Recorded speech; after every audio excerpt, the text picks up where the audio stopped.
Is this from my grandmother's Sunday school? Yes. She's doing great. Good. If you haven't already heard. Okay, so, and she's at Life Care.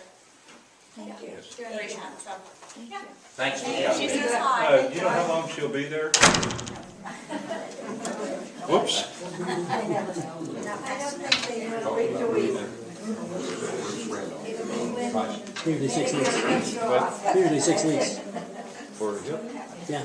We have a little preliminary lesson which came into my mind, and I think it makes a significant point. So I'd like to review with you where Jesus has been up until the time of our lesson today.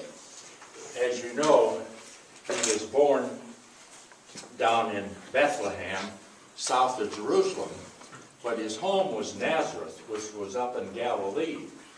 And his parents were down there, as you remember, to pay their taxes. But he was born in Bethlehem in the manger, and then afterward Herod learned that a king had been born from the visiting potentates who had read that in the scripture and were looking for a new Messiah, and had been led to his birthplace by a star in the sky.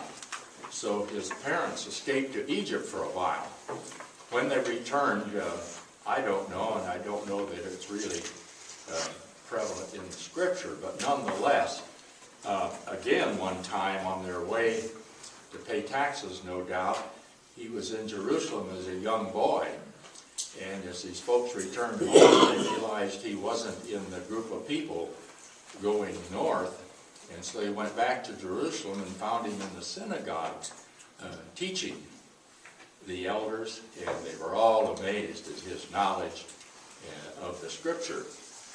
So afterward, after he was baptized, he traveled north, as you remember, to get out of the dangers of being around Jerusalem, because he was recognized then as a king, and the political powers were too dangerous for him, and they would have probably killed him before he had a chance to establish himself and his purpose here on earth, his mission. And so he was all around in this area performing miracles, and in a book I have at home that has maps of this area, there are still archaeological sites that were described in the scriptures where he cured the blind man, and where his other miracles were performed, where he brought a young girl back to life. And so that all leads up to the day where we find him back in the Jerusalem area on the Mount of Olives, which is just east of Jerusalem. Now, with that background and all those things and all the archaeological proof that we have yet today, it seems to me that it's very difficult not to believe that he didn't exist and didn't do the things that he's credited with doing. So it helps my faith when I think about all those things, and his presence is so well documented. Let's go to the handout today and cover that briefly so we get ourselves oriented.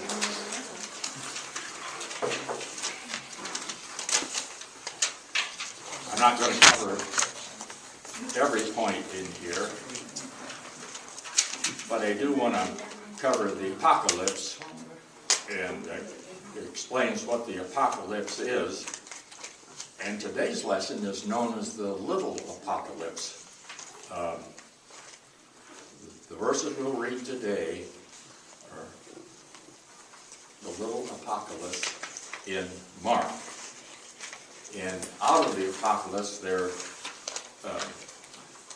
were the four horsemen of the apocalypse. And for you football fans, that's not to be confused with the four horsemen of Notre Dame, which were named after the four horsemen of the apocalypse, but they came much later. And I'm trying to think, who was the famous Notre Dame coach? I can't remember. Beg pardon? Knute Rockne, that's right. Yeah. So Knute Rockne is not mentioned in the scripture we studied today. And he's very near Kansas. That's right, that's right. The next item on the handout is Antiochus, the king of the Seleucids. And it's important to know a little of the background there because there's a parenthetical statement in the scriptures today that this will help us understand that better. This guy was from the north, and he was an absolute power in himself. We have rulers in the world today that are about to be disposed, but they think they're God, and they wield extraordinary power. And this guy had captured Jerusalem, and believe it or not, he was sacrificing hogs in the temple to honor himself.